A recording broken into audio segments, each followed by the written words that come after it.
seluruh apa yang ada di bumi itu membentuk unsur kehidupan kita, diri kita, yaitu jasad kita.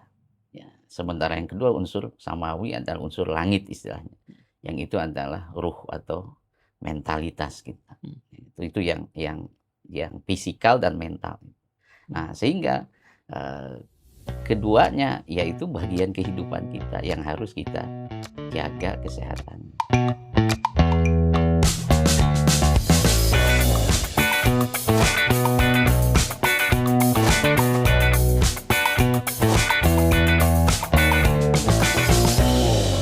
Bismillahirrahmanirrahim. Assalamualaikum warahmatullahi wabarakatuh. Waalaikumsalam. Alhamdulillah. Wassalatu wassalamu ala rasulillah. Amma ba'du. Teman-teman yang dirahmati Allah, yang dimanapun berada, mungkin teman-teman pernah merasa tiba-tiba bangun, capek banget, bangun kemudian rasa di pundak beban itu luar biasa banyak. Kita sering merasa hal-hal yang bahkan tidur pun kita capek gitu. Karena kalau kita ngelihat data dan tren kesehatan mental 2025-2026 dari Kementerian Kesehatan Indonesia menunjukkan semakin banyak masyarakat Indonesia mengalami kecemasan, tekanan mental, sampai kelelahan emosional akibat tekanan hidup yang makin kompleks. Dan itu terus-menerus meningkat. Apalagi di zaman sekarang dengan berkembangnya sosial media, makin ramainya hal-hal yang bisa diakses begitu mudah, bukan malah mempermudah, tapi rasa-rasanya malah mempersusah. Jadi teman-teman, menariknya itu, kalau kita bahas tentang hal-hal yang membuat kita berat atau susah, itu berkaitan dengan mental. Tetapi rasa-rasanya di zaman sekarang, kalau kita berbicara tentang mental atau diskusi mental atau konsultasi mental, itu adalah pembahasan yang amat-amat sangat tabu. Jadi rasa capek, cemas, dan overthinking itu manusiawikah dalam Islam? Apakah menjaga kesehatan jiwa juga bagian dari ikhtiar? Dan kenapa iya? Sekarang banyak orang hidupnya terasa nggak tenang. Jadi semuanya, teman-teman, saya di sini sebagai host ataupun sebagai teman bicara atau teman diskusi dan cerita teman-teman sekalian, saya Rifki Ramdhani, dan selamat datang di obrolan kita hari ini, cara tetap waras di tengah tekanan hidup warga plus 62. Dan alhamdulillah, hari ini sudah bersama dengan kita, Kiai kita Al-Hajj Al-Mukarram, Muhammad Hilmi As-Siddiq Al-Raqi, yang juga sebagai penasihat mental remaja masa kini di Pondok Pesantren Al-Hikam, Depok. Kif hal? Alhamdulillah. Alhamdulillah. Gimana perjalanan dan kesehatan Ustaz? Alhamdulillah. Alhamdulillah. Mohon maaf tadi agak telat ke sininya. Masya Allah. Tapi alhamdulillah segala dilancarkan oleh Allah Ustaz, insya Allah. Alhamdulillah. Gimana kabarnya beberapa hari ini Ustaz? Ya, baik. Dengan berbagai macam kesibukan, insya Allah tetap sehat Ustaz ya? Alhamdulillah. Batin, lahir dan batin insya Allah. Insya Allah. Baik Ustaz, sebagaimana yang di awal kita sampaikan tadi bahwa kita sangat merasakan kelelahan lah secara mental. Mungkin umur kami nih di generasi-generasi muda sekarang itu jauh lebih mudah dan dini dibanding Ustadz dan mungkin yang lainnya. Tetapi kami rada-radanya merasa jauh lebih susah dalam hidup gitu loh. Kayak banyak banget tekanan, padahal kerja masih gitu-gitu aja gitu kan. Jadi menurut Ustadz, kalau kita merujuk kepada data bahwa 28 juta masyarakat Indonesia berpotensi mengalami gangguan kesehatan jiwa. Dan berdasarkan hasil pemeriksaan program cek kesehatan gratis CKG periode 2025-2026, apa indikasi masalah kesehatan jiwa pada hampir 10% anak di Indonesia? Berdasarkan data tersebut, sebenarnya apa sih yang sedang terjadi, Ustaz? Kenapa banyak orang gampang merasa capek, cemas, bahkan kehilangan semangat hidup di tengah teknologi makin maju dan akses hiburan makin banyak? Apa yang terjadi menurut Ustaz ini? Falyatafaddal. Baik, terima kasih atas kesempatannya. Jadi kalau sependek yang saya pahami, ya, ini merupakan fenomena ya, tentang menunjukkan kondisi memahami dan menyikapi kehidupan, ya, baik secara personal, sosial maupun global. Nah, yang itu sangat memang bergantung kepada kondisi atau kemampuan intelektual dan juga kesehatan mental. Hmm. Nah, gitu. Ketika kemampuan intelektual yang diiringi dengan kesehatan mentalnya baik, maka ia akan bisa memahami kehidupan Hmm. dan menyikapinya, Hmm. baik secara personal, sosial, maupun global. Tapi ketika kemampuan intelektual dan juga dalam hal ini bukan kemampuan intelektual ini, yang saya maksud adalah cara berpikir, ya. Cara berpikir, cara menyikapi dengan juga kemampuan atau kondisi kesehatan mentalnya. Nah, ketika kedua hal ini tidak dalam keadaan yang baik, maka ia akan memahami dan menyikapi kehidupan baik personal, sosial maupun globalnya juga akan tidak baik. Ya, itulah akhirnya akan menunjukkan kepada atau berpengaruh kepada kondisi kesehatan mental, ya, dengan indikasi ya seperti stres, gitu, cemas, takut dan sebagainya. Gitu.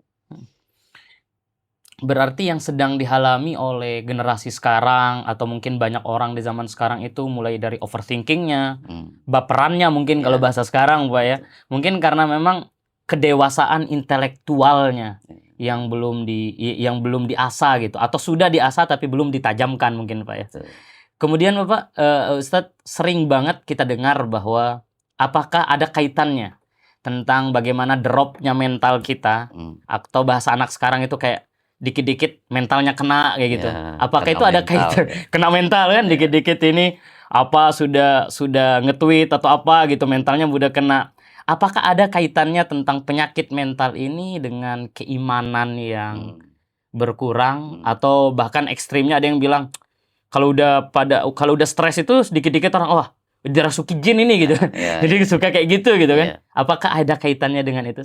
Kira-kira. Ya, kalau dalam pandangan Islam memang hal itu bisa terjadi. Ya, karena secara prinsip ya, kondisi iman itu ya memang yazid wa yanqus. Kadang bertambah, kadang berkurang. Nah, ketika berkurangnya ini, disitulah ada namanya pengaruh, ya, atau disebut dengan was-was.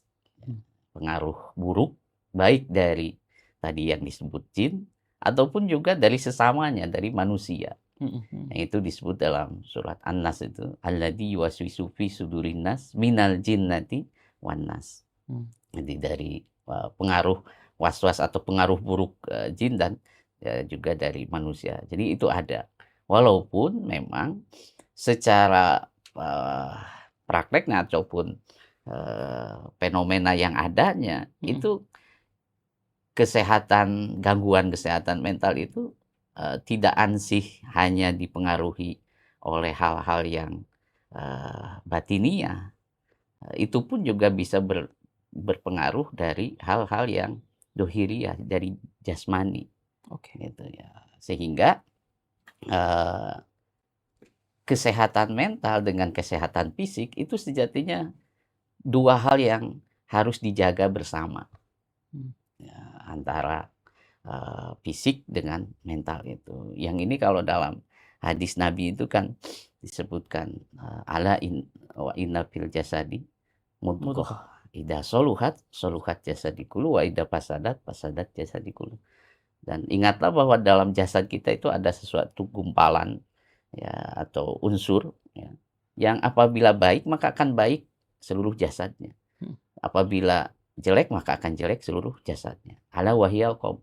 Yang ingatlah itu adalah hati. Nah, di sini menunjukkan bahwa ada keterkaitan memang antara kondisi mental dan kondisi fisikal, kondisi jasmani gitu. Nah, ketika ini sakit maka akan sakit juga. Dan begitu juga ketika fisiknya yang sakit bisa berpengaruh kepada mentalnya. Nah, ini pun ada dalam istilah Arab yang sering kita dengar itu, al-aqlus salim fi jismis salim. Bahwa akal, dalam hal ini akal itu bisa dimaknai dengan mental. Kalau itu sehat ketika jasmaninya sehat. Nah, saya pernah sering gitu ya mendengar dari, psikiater atau dari itu, terkadang ada yang stres itu bukan karena apa-apa, tapi karena ternyata mahnya kambuh, gitu ya, lambungnya, Iya. gitu ya. Nah, terus juga ada dari dokter informasi bahwa kambuhnya mah itu ke lambungnya itu penyakit itu Mhm. ternyata dari stres. Nah, gitu, sehingga keduanya sangat berkaitan. Maka oleh karena itu sangatlah dianjurkan menjaga kesehatan keduanya, baik mental maupun fisik, gitu. Mmm. Gitu, Ustaz. Baik, menarik banget, Pak Yai. Berarti tadi yang bisa kita yang sedikit saya capture tadi itu bahwa bagaimana keimanan memang sangat berpengaruh penting terhadap mental itu sendiri, yang mana keimanan dan mental tentu berkaitan dengan fisik kita gitu Ya, kan. Sebenarnya, tadi juga apa yang disampaikan oleh Pak Kiai tentang bagaimana al-iman yazid wa yanqus juga, kita sering mungkin kita tahu bagaimana pandangan dari guru kita Syekh Ali Jum'ah yang mmm, pernah mengatakan bahwa bahkan tidak hanya sekedar iman yazid wa yanqus. Ada masa di mana iman itu yujad am yu'dam. Ada atau tidak gitu iya kan Pak Yai. iya Karena kalau kalau sudah berbicara itu memang agak risih kita iya untuk membahasnya karena keimanan seperti itulah besar mempengaruhi kita punya mental gitu. iya Apalagi Pak Kiai tekankan bahwa mental juga jangan hanya tentang hatinya saja gitu kan. iya, Iya benar, tetapi bagaimana fisik juga mempengaruhi itu. Berarti dua komponen dalam kehidupan tentang mental dan fisik dan hati itu yang benar-benar harus selaras dan seirama Pak Yai. ya ini juga yang tadi saya sampaikan tentang memahami ya Mhm. kehidupan itu diantaranya adalah memahami tentang diri kita, bahwa Mmm. kita ini ya tercipta dari 2 unsur itu. Ada unsur namanya unsur ardi dan yang kedua unsur samawi. Kalau unsur ardi ini unsur dari bumi. Seluruh apa yang ada di bumi itu membentuk, unsur kehidupan kita, diri kita, ya ini jasad kita.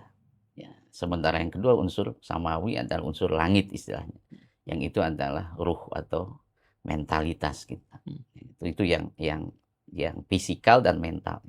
Nah, sehingga, eee, keduanya yaitu bagian kehidupan kita yang harus kita jaga kesehatannya.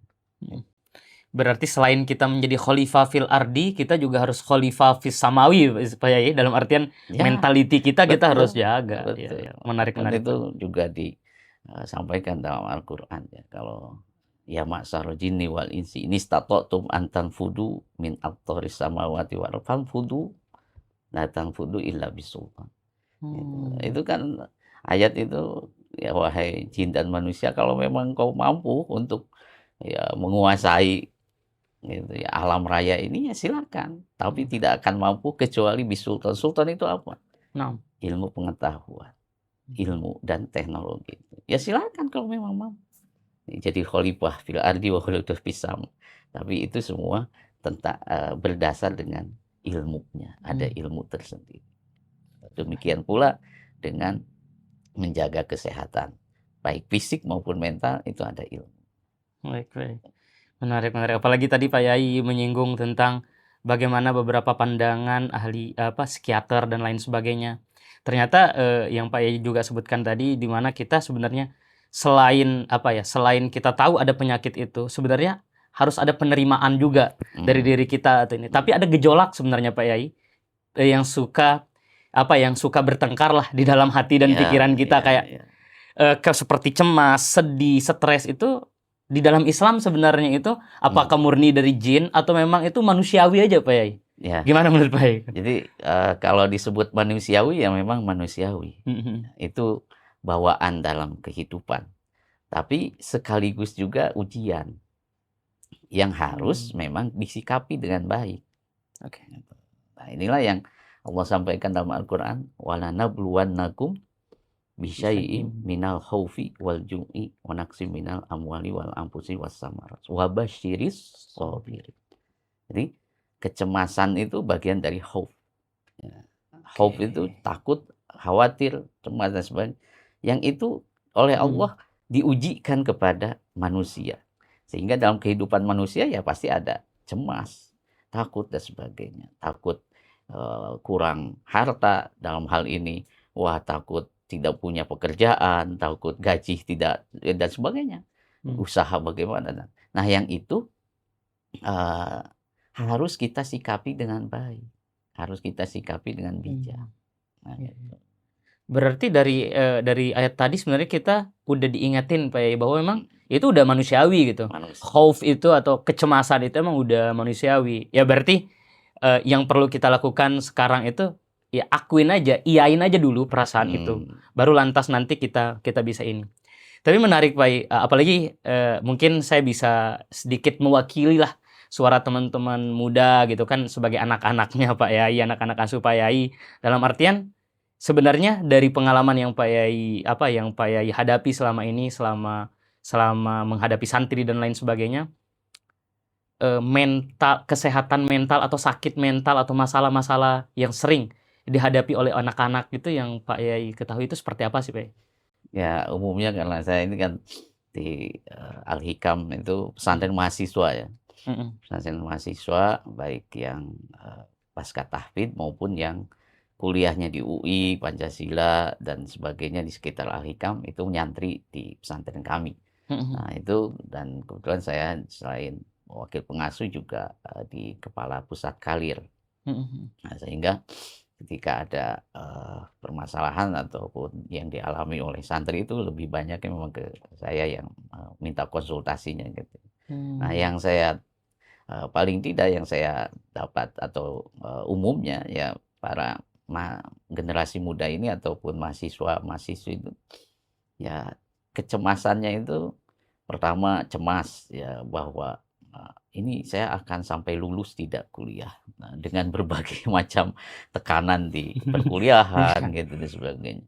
Nah, setelah mungkin lulus, tapi setelah lulus nanti saya dapat kerja atau tidak gitu ya. Ilmunya manfaat atau tidak. Nah, ada yang sudah lulus gitu. Ini saya akan bagaimana ini bingung melanjutkan perkuliahan gitu S2 atau S3 gitu. S3 ini istri gitu ya gitu. Nah, itu Betul. membuat stres, bingung gitu ya. Bahkan ya ada yang sampai tidak bisa makan. Ya kalau sudah tidak bisa makan kan akhirnya ke gitu ya. Ke itu akhirnya itulah fisiknya arahnya.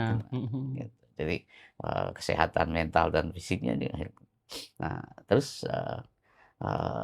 gimana ya itunya ya tadi gitu ya kita bagaimana menyikapi dengan baik. Sebenarnya stres itu muncul atau kesehatan mental itu atau penyakitnya itu sebenarnya ada fasenya masing-masing Pak Yai. Artinya mungkin di antara santri Pak Yai kalau yang 20-an itu kebanyakan kalau dia jomblo sendiri.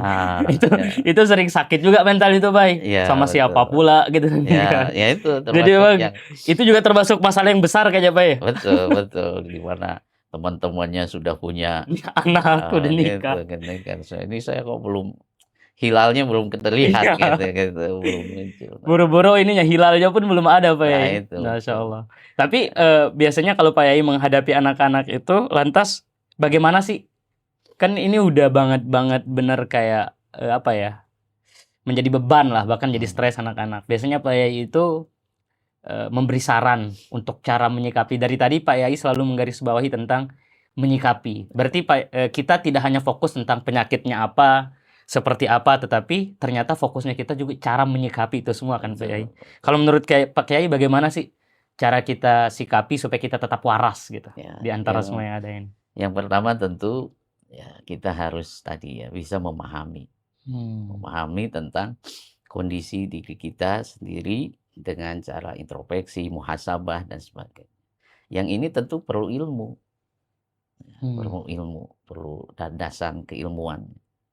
Nah, kalau umpama gitu ya, kita tidak bisa sendiri melakukan introspeksi, memahami, ini gimana sih gitu ya. Kok stres dan sebagainya. Kalau kita umpama tidak bisa, maka Al-Qur'an Allah Subhanahu wa taala sudah memberikan arahan. Dalam Al-Qur'an itu menyatakan pas'alu ahla dzikri in kuntum la ta'lamun. Bertanyalah kepada ahli zikir apabila kalian tidak tahu. Nah, ahli tafsir memaknai ahli dzikir itu adalah diantaranya adalah ahli pada bidang ilmunya. Oke. Nah, dalam hal ini ilmunya apa? Ilmu nafs. Kalau dalam Islam itu tasawuf gitu ya, seperti umpama Imam Al-Ghazali dan sebagainya. Hmm. Nah, kalau dalam sains ini kan psikologi, ahlinya psikolog atau psikiater. Nah, yang di Indonesia ini keduanya baik psikolog maupun psikiater itu masuk dalam wilayah Kementerian Kesehatan. Kesehatan, siap. Gitu. Sehingga di sini kalau memang kita tidak mampu sendiri memahaminya, bahkan mengobatinya gitu ya. Karena kalau tidak mampu ya bisa salah nanti. Betul. Gitu, menyikapinya dan sebagainya. Maka harus bertanya kepada ahlinya. Nah, ahli yang legal dalam hal ini itu dalam kategori dalam pemerintahan ataupun di negara kita yaitu ya di Kementerian Kesehatan itu. Dan di Kementerian Kesehatan ini ya tadi sudah disinggung ada program namanya CKG, kesehatan gratis. Itu. Di antaranya itu adalah kesehatan mental. Nah, saya sebenarnya tahu ini dari waktu itu ada program ya bersama dengan RMI PWNU Jogja ya, yang berupaya ya berikhtiar untuk menangani kesehatan mental pada anak-anak santri dan sebagainya. Nah, itu di situ ternyata memang ada upaya bisa kita lakukan sendiri ya dengan online gitu ya dan sebagainya. Di situ ada indikator-indikator dan sebagainya. Tapi juga lebih baiknya ya kita setelah mencoba mendeteksi dini gitu, mendeteksi diri kita sendiri melalui online itu, ya cobalah datang atau menggunakan fasilitas cek kesehatan gratis ini. Baik, sangat ini Pak ya, maksudnya sangat solutif banget, apalagi Pak Yai ketika mengutip bahwa fas'alu ahla dzikri. Karena sekarang Pak Yai ya, sorry to say Pak ya, maksudnya teman-teman ketika kena mental dikit, bukannya malah ke psikiater, malah mereka curhat ke orang yang entah siapa. Bahkan sekarang kalau masih curhat ke teman mungkin Pak ya, sekarang udah main treat, udah langsung nge-up gitu kan. Jadi mereka dapat konsultasi sih, tapi konsultasi yang entah berat dari mana kan. Kadang konsultasinya ya apa yang mengurus kepada hal-hal yang tidak baik. Jadi dengan adanya cek kesehatan gratis dari pemerintah ini memang benar-benar menjadi solusi lah. Untuk teman-teman, apalagi masyarakat Pak Yai, bagaimana kita bisa langsung bertanya ke ahlinya gitu, bukan lagi katanya-katanya, tetapi emang benar-benar udah ini loh ilmunya kayak gini gitu Pak Yai. Karena memang ketika ulama menjelaskan ketika sesuatu itu dikembalikan kepada yang bukan ahlinya, maka tunggu saja kehancurannya, kan gitu Pak Yai. Jadi memang yang perlu kita garis bawahi di sini yang tadi Pak Yai sampaikan bahwa jangan sampai kita tabu Pak Yai untuk memeriksa mental. Karena gini Pak Yai, sebenarnya mungkin saya ingin berada di posisi teman-teman loh yang punya penyakit mental gitu. Karena gini Pak Yai, kalau kita curhat ke teman, biasanya itu kita kayak berasa didengar gitu kan. Terus kita nggak dijudge. Kenapa kita nggak mau ke psikiater atau apa? Karena biasanya orang yang pergi ke dokter mental itu takutnya dikira gila Pak Yai.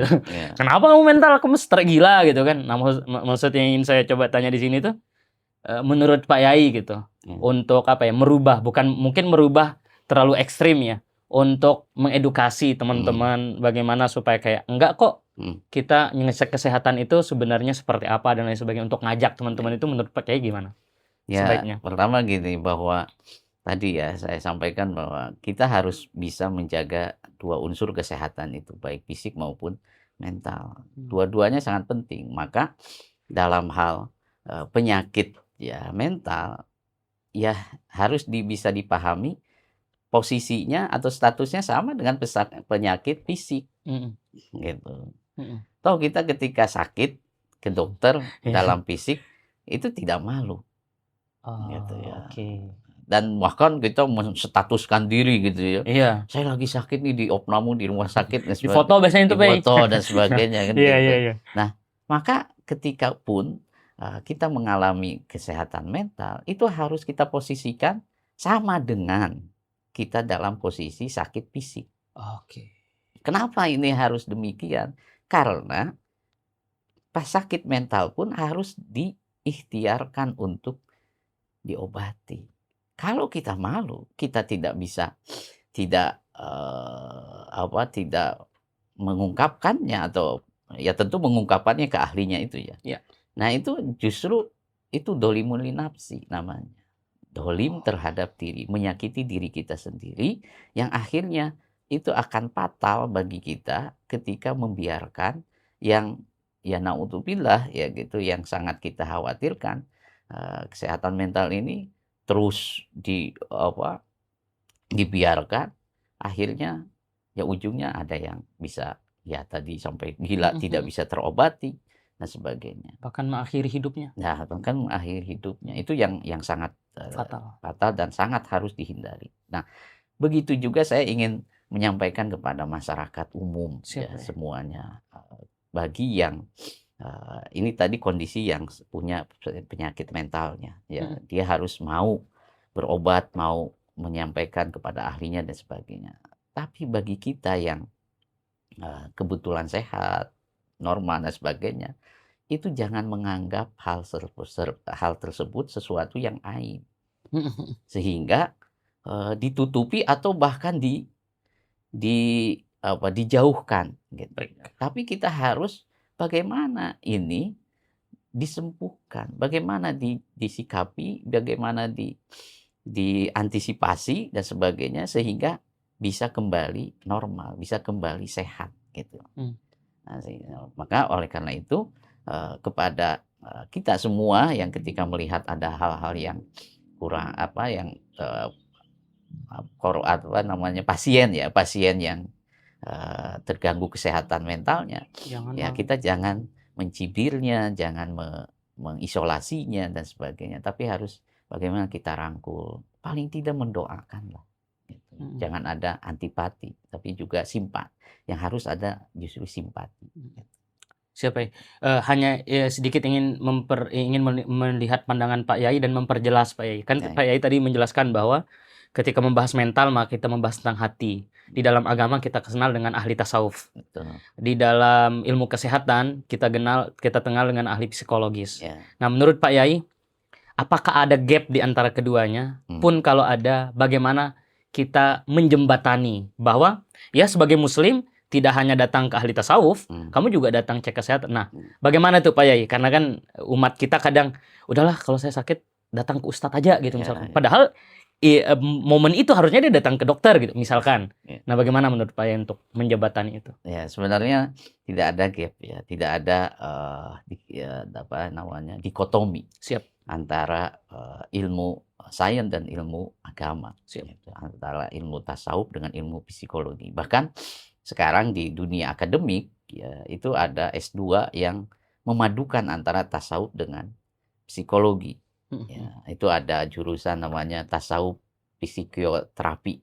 Itu ada, itu di UIN, ada di Muhammadiyah, ada gitu. Itu saya kira itu bagus ya, di mana kita memadukan keduanya. Dan ini yang tadi yang saya ingin sampaikan bahwa dua dimensi itu harus berkaitan, harus saling dijaga. Nah, maka kalau memang dalam kehidupan masyarakat ada keterbelahan umpamanya, keterbelahan antara ini ahli tasawuf, ini ahli psikologi atau ya coba kita satukan gitu, satukan. Nah, maka mungkin ya saya ingin melalui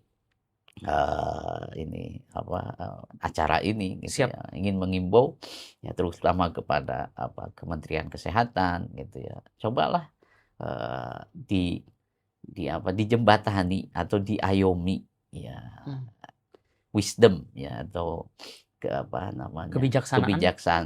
kebijakan atau kebijaksanaan lokal itu, di mana ada hal-hal yang itu bisa membantu kesehatan di masyarakat, dan itu disatu padukan dengan sains atau dengan kebijakan dari Kementerian Kesehatan itu sendiri gitu. Jadi jangan kita mempertentangkan antara keduanya. Bagaimana justru bisa disatukan.